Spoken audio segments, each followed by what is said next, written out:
because of this incredible self-education, he discovered things that all of the people going to Oxford and Cambridge never discovered about electricity. A brilliant, highly creative man, and he got there because he was so persistent and so hungry and found his vocation.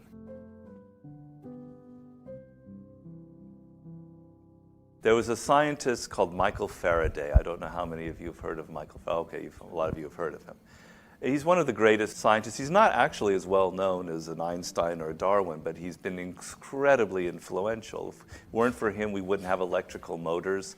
And it's he who was the first person to discover basic field theories that inspired Maxwell and then Einstein. Okay, but the thing about Michael Faraday that's just so unbelievable is he was born in the 1790s in London in poverty. His father was a blacksmith, and there were like 12 children. They belonged to a very particular religious sect called Sandeminians, which is a very strange sect.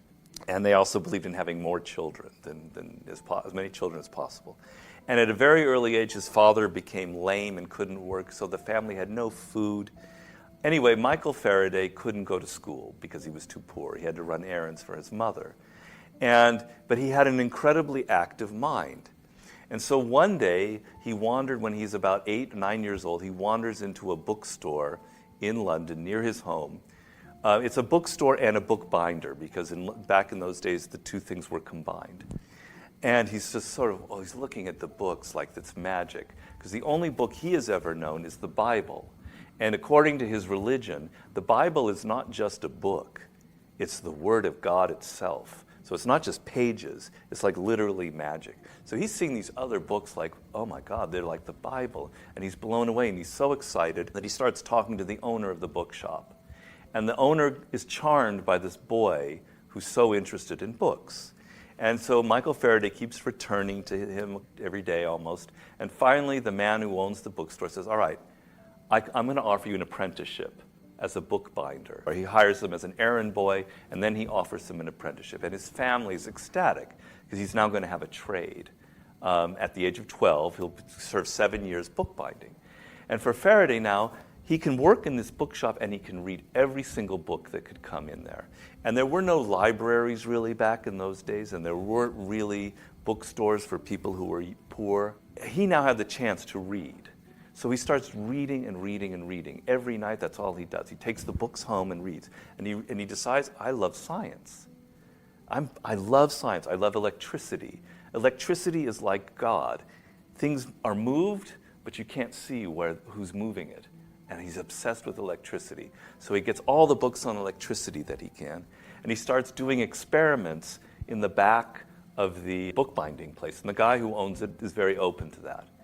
And he decides, I'm going to become a scientist. The weird thing is, you can't become a scientist unless you go to Oxford or Cambridge, or maybe the University of Edinburgh at that time. Just forget it. It's absolutely impossible. There's not one single example of a scientist who ever succeeded without going to Oxford or Cambridge. And the son of a blacksmith who's an apprentice bookbinder can't go to Oxford or Cambridge.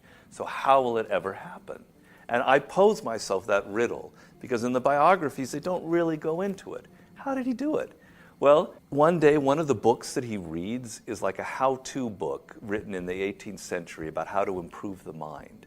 And he's obsessed with that book, and it gives you lessons on how you can teach yourself, how you can become an autodidact.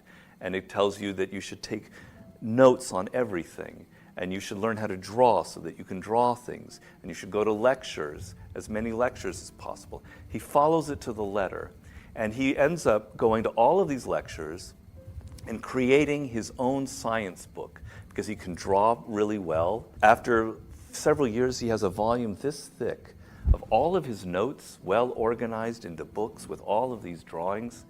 And one day there wanders into this bookshop a real scientist from the Royal Science Academy, Royal Society, and he sees this book and he goes, my God, this is a wunderkind. This is a prodigy. Who is this young man? He meets him and he says, wow, you're amazing. I'm going to let you come to the meetings of the Royal Society, which is not open to the public. And he does that. Through that introduction, he's eventually introduced to one of the greatest scientists of that era named Humphrey Davy, a great chemist.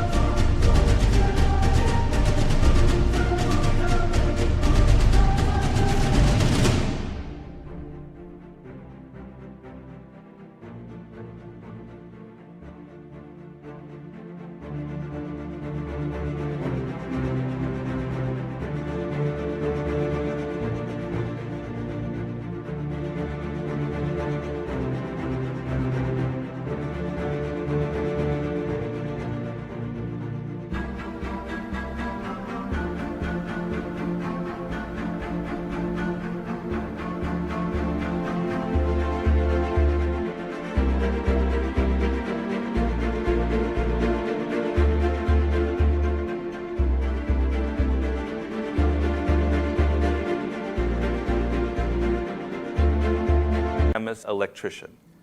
And one day, Humphrey Davy's assistant gets in an argument and is fired.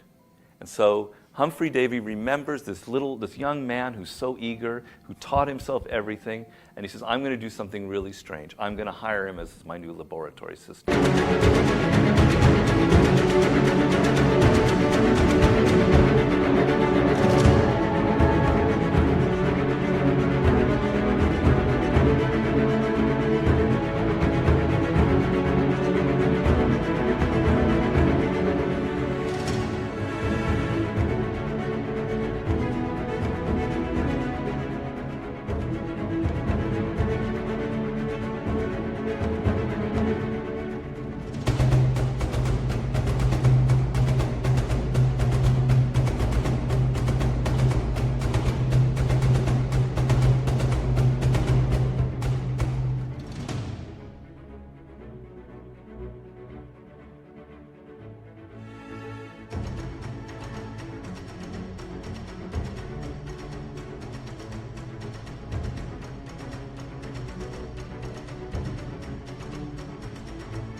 And that was generally only reserved for people who'd gone to Oxford and Cambridge.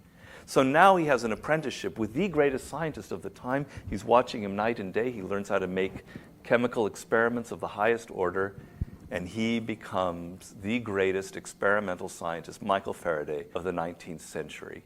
And he did it because of this incredible self-education. He discovered things that all of the people going to Oxford and Cambridge never discovered about electricity. He created an experiment to physically demonstrate how electricity can move something, which led to the first motor. A brilliant, highly creative man, and he got there because he was so persistent and so hungry and found his vocation. So he illustrates all of my laws, and I fell in love with him because he had nothing to start with. He had everything against him, and he was able to reach it.